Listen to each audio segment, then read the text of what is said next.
Remaja Genre, salam genre. Saya Ida Bagus Wahyu Sastrawan. Dan saya Nika Dama Suripayani. Kami dari Forum Genre Provinsi Bali. Kali ini kita akan membawakan materi mengenai kesehatan dan gizi remaja.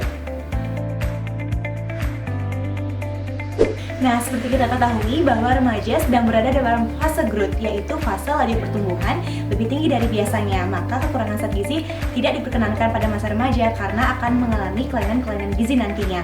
Nah, kita harus ketahui juga prinsip gizi seimbang.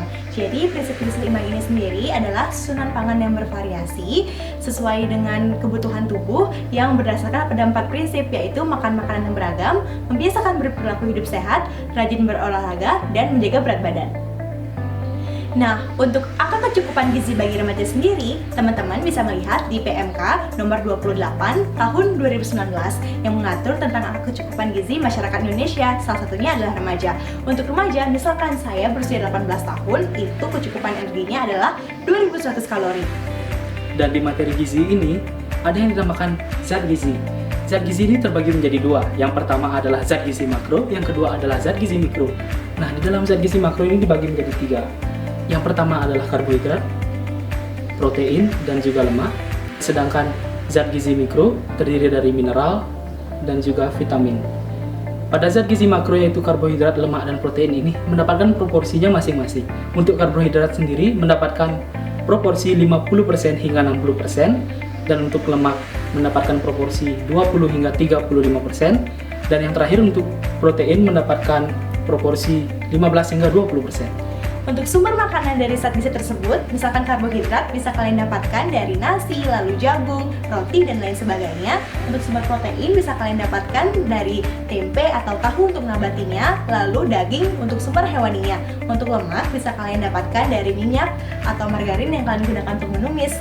Untuk sumber vitamin dan mineral kalian bisa dapatkan dari buah dan juga sayur. Nah, teman-teman, sekarang memasuki ke 4 sehat 5 sempurna versus gizi seimbang.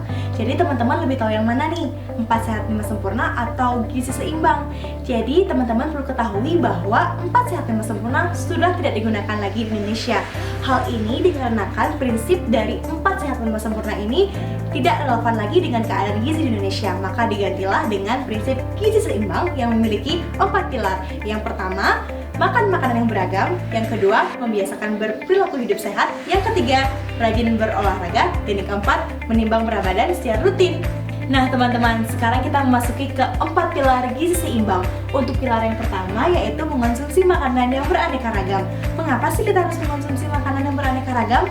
Hal ini dikarenakan tidak ada satu jenis makanan pun yang mengandung zat gizi yang lengkap. Misalkan, nasi kaya akan karbohidrat tetapi tidak kaya dengan protein. Sedangkan ayam kaya akan protein tetapi tidak kaya dengan karbohidrat. Maka dari itu kita harus mengcompare segala jenis makanan agar mendapatkan zat gizi yang lengkap untuk tubuh kita. Untuk pilar yang kedua yaitu perilaku hidup bersih dan juga sehat. Salah satu contohnya yaitu mencuci tangan secara rutin, membersihkan lingkungan, dan lain sebagainya. Untuk pilar yang ketiga yaitu rajin berolahraga dengan intensitas 3-5 kali seminggu, waktu 20-30 menit. Dan untuk pilar yang terakhir yaitu rajin untuk mengukur berat badan kalian. Hal ini bertujuan untuk mengontrol kalian apakah berada di status gizi kurang, normal, atau lebih. Nah teman-teman, sekarang saya akan memberikan tips gizi remaja. Jadi buat teman-teman yang merasa memiliki berat badan berlebih atau bahkan obesitas, teman-teman bisa untuk mengurangi camilan yang tinggi akan garam, gula, dan juga lemak, dan menggantinya dengan sumber cemilan yang berasal dari buah dan juga sayur. Misalkan salad buah, buah potong, dan segala macamnya. Remaja juga bisa untuk melaksanakan aktivitas seperti berolahraga secara rutin, menjauhi rokok dan juga nafsa, mengikuti kegiatan ekstrakurikuler, dan organisasi-organisasi lain. Nah, kali ini kita akan membahas masalah kesehatan gizi.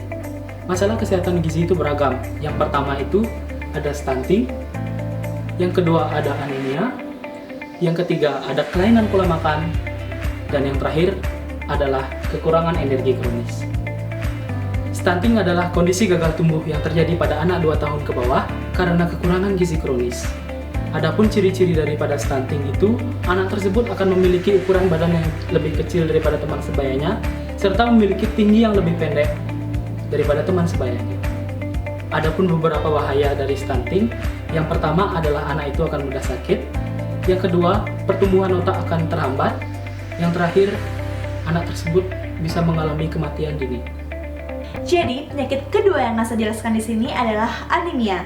Anemia ini sangat rentan dialami teman-teman oleh remaja putri. Anemia ini sendiri merupakan saat keadaan hemoglobin darah lebih rendah daripada kadar normalnya. Untuk kadar normal hemoglobin darah remaja putri adalah 12 gram per desiliter. Jadi, jika teman-teman memiliki kadar Hb lebih rendah dari itu, teman-teman dapat dikatakan sebagai anemia. Nah, untuk gejala-gejala dari anemia ini sendiri, ada yang pertama, lemah, letih, lesu, lalu mata berkunang-kunang, dan juga jika teman-teman dari posisi duduk kembali kebangun, teman-teman sangat cepat sekali untuk pusing. Nah, untuk bagaimana agar teman-teman tidak anemia ini sendiri, yaitu dengan pemenuhan kebutuhan zat besi. Zat besi di sini merupakan komponen utama dari pembentuk hemoglobin, teman-teman.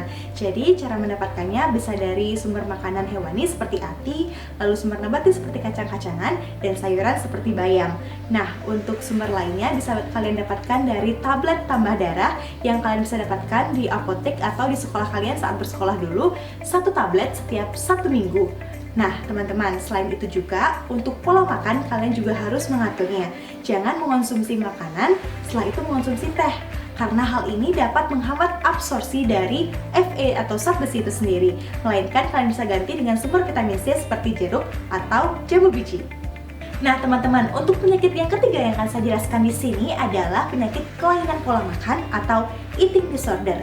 Eating disorder ini biasanya disebabkan karena pada fase remaja, teman-teman mulai mencari identitas diri, mulai ingin terlihat cantik di depan pacar atau terlihat cantik di depan teman-teman dan juga dengan body yang bagus. Hal inilah yang menyebabkan eating disorder itu sendiri. Untuk eating disorder yang biasanya dialami oleh remaja ini ada 2 jenis, yaitu anoreksia nervosa dan juga bulimia.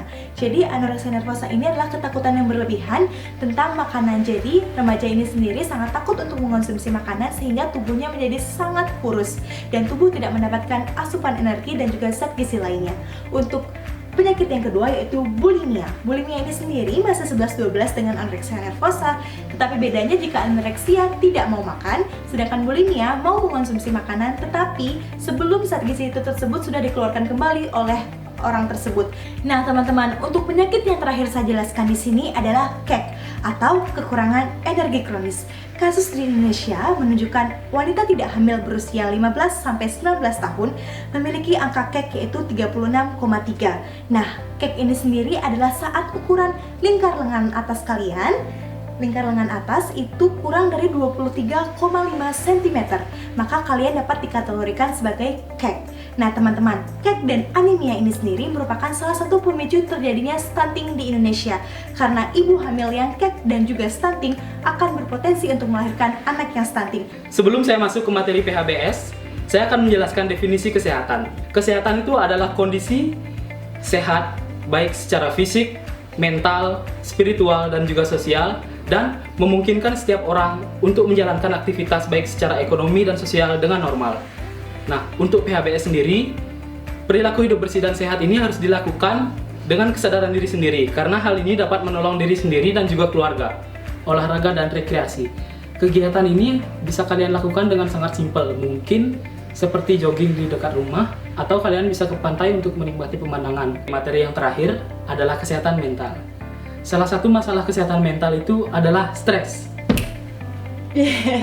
Jadi sekarang saya ingin menyampaikan bahwa stres itu juga ada beberapa jenisnya loh.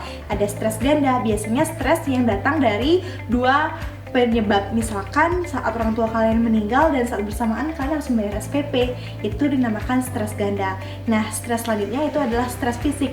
Stres fisik ini sendiri biasanya diikuti juga oleh penyakit dalam tubuh kalian. Misalkan saat kalian pusing atau saat kalian kelelahan, itu dinamakan juga dengan stres fisik. Nah, dan yang terakhir merupakan stres akumulasi. Stres akumulasi ini merupakan kumpulan dari stres-stres kalian yang sebelumnya sehingga kalian berada di puncak agresi, yaitu puncak titik ledak stres kalian tersebut.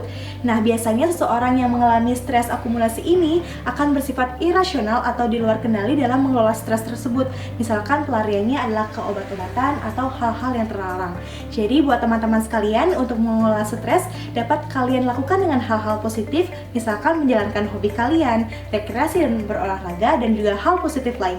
Dan jangan pernah berlari ke arah yang negatif seperti penggunaan nafsa, rokok, dan obat-obatan terlarang lainnya. Oke, dari materi yang udah kita sampaikan tadi, bisa kita ambil kesimpulan nih, kalau pengetahuan gizi itu sangatlah berguna bagi remaja. Dan kita pun bisa mengatur pola makan kita sehari-hari. Nah, teman-teman ingat, you are what you eat. Jadi jika teman-teman ingin memiliki tubuh yang sehat, maka konsumsi makanan yang sehat dan juga bergizi. Stay healthy, stay happy, salam genre. Berencana itu keren.